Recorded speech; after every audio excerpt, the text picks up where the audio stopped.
Hello, my name is Michael Joyce with JoycePayne Partners, and I'm pleased to provide to you today JoycePayne Partners' outlook and viewpoints for the winter of 2015. I love data. I love sifting through data. Anybody that knows me knows that I love to just plow through this and look for little tidbits in all this data. But I do know that data can sometimes not tell the whole story. Last year, during 2014, the U.S. stock market, as measured by the Standard & Poor's 500 index, was up about 13%.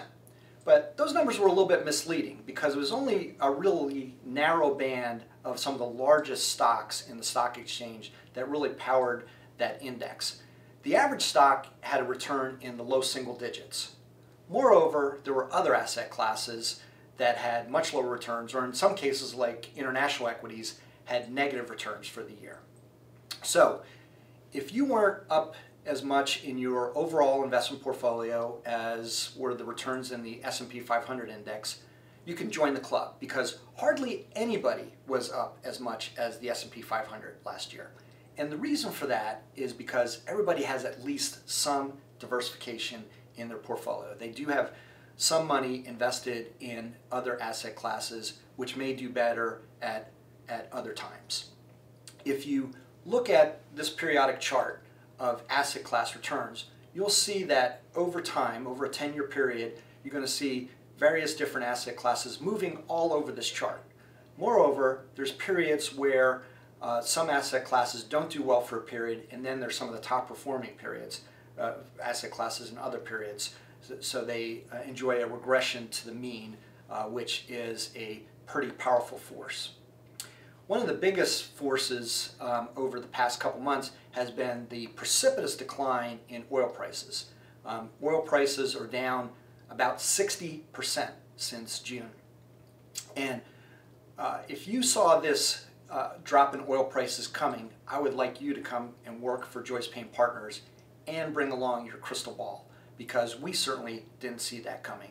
But we want to enjoy it while it lasts. We think that this big drop in oil prices is overall a good thing for global economies and a good thing for global investment markets. If in past periods when oil has dropped like this, it's generally been good news for the investment markets. World stock markets have usually been up in the double digits in the 12 months after we've seen a drop in oil prices like this. Example, this was back in 1998. We had a very similar type of drop in oil prices in 1998. And overall, good year for the world stock markets. The U.S. stock market was up about 20% that year. But it wasn't without some disruption and some volatility. If you recall, in August of 1998, we had a pretty nasty and painful correction after Russia devalued the ruble and defaulted on some sovereign debt. But it was over in a 5 or 6 week time frame, and overall a very good year for world stock markets. Another item that we commonly get questions about from our clients is, what is the Fed going to do in 2015? Are they finally going to tighten monetary policy? Because really, since the financial crisis, the Fed has pursued a very easy monetary policy, and they've kept short-term interest rates at pretty close to 0%. And our view on this is, yes, interest rates are eventually going to go up, but they're probably not going to go up that quickly, and the Fed is probably not going to make a big move to raise interest rates that quickly.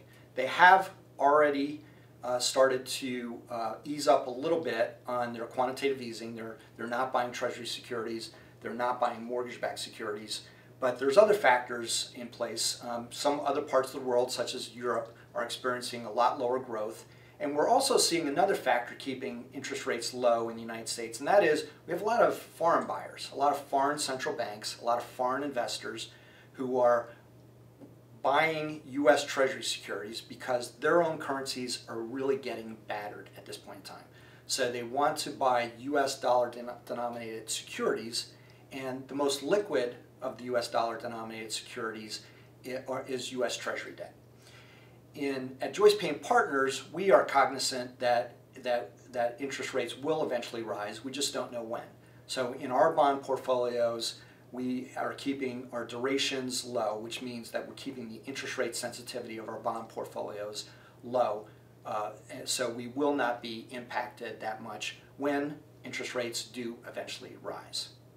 So I've been really happy to share with you our viewpoints for the coming year. If you want to know more detail about some of our outlook and viewpoints, I invite you to visit our website, and that's www.JoycePaynePartners.com, or follow us on Twitter @JoycePaynePTRS. And thanks, and have a great day.